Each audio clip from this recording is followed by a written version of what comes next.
Francis the firefly.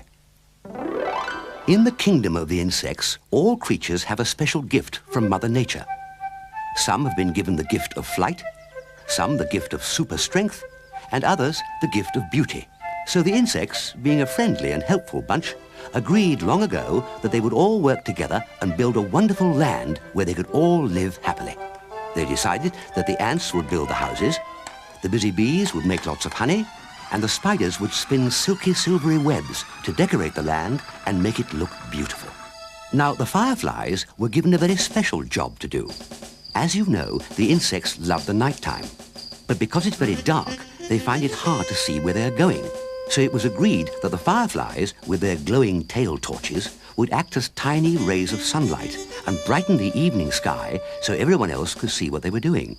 At the time of our story, Francis the firefly was only young and not yet able to make her tail glow brightly like the older fireflies. She would practice all the time, flapping her wings and trying very, very hard, but still her tail only shone dimly. And this made her feel very sad. All the other insects told Francis that one day she'd be able to join in with the grown-ups, but Francis didn't want to wait. One evening, Francis was sitting on a twig, feeling very sorry for herself, when Cocky Roach appeared. Cocky was a very naughty young cockroach, always in trouble. He knew why Francis was upset and thought he would trick her into joining him in one of his rotten games. "Come with me, Francis," he said. "I'll show you how to light up the night." Francis couldn't resist. Cocky took Francis back to his hiding place and pulled back a leaf. There, to her surprise, was a box of matches. "My mummy left these on the table at home last week and still hasn't noticed they're missing. With these, you can really burn brightly." Francis had been told many times how dangerous matches could be, but Cocky had her under his spell. She wanted so much to be like the grown-up fireflies. She took a match from the box and, with Cocky's help, lit it. The flame burned brightly and a flickering glow shone all around her. Delighted with her newly found torch, she took to the sky.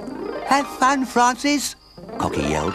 "How grown up you look with your lovely torch." And with that, Cocky ran to another hiding place where he could secretly watch his plan take shape. Up and up Francis flew. Brighter and brighter the match burned. "Just wait till everyone sees what I can do," she thought. But she didn't notice the flame burning larger and larger until, just as she was above the center of the insect forest, it burnt her wings. The pain was so bad that Francis instantly dropped the match from her grasp and it fell to the ground. It landed on a pile of twigs that the ants had gathered, and of course they started to burn. It was only a matter of minutes before the whole forest was burning. All the good work that the insects had done was ruined. The houses were destroyed, the honey factory in cinders, and even worse, many insects were very badly burned. The next morning, when the fire had finally been put out, the insects held an emergency meeting. King Chrysalis, a very grand butterfly who ruled the insect kingdom, rose up to speak. Francis, her wings all black and burned, sat below, feeling very ashamed and still in a lot of pain. The king asked the insects to rebuild their land and make it beautiful again. It was decided that Francis had learned her lesson and that she should not be punished further. But she knew that it would be a long time before she'd be able to fly again. "I hope now," King Chrysalis said to Francis, "that you realize how dangerous fire can be." Indeed, she did.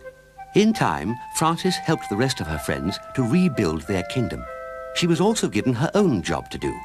Every now and then, she would gather up all the younger insects and tell them her story. They would sit and listen to the tale and understand why they should never play with matches. And as for Cocky Roach, he was sent away from the insect kingdom forever, and even today can sometimes be found scuttling amongst the litter bins and cupboards in towns and villages, looking for something to eat. Remember, never play with matches.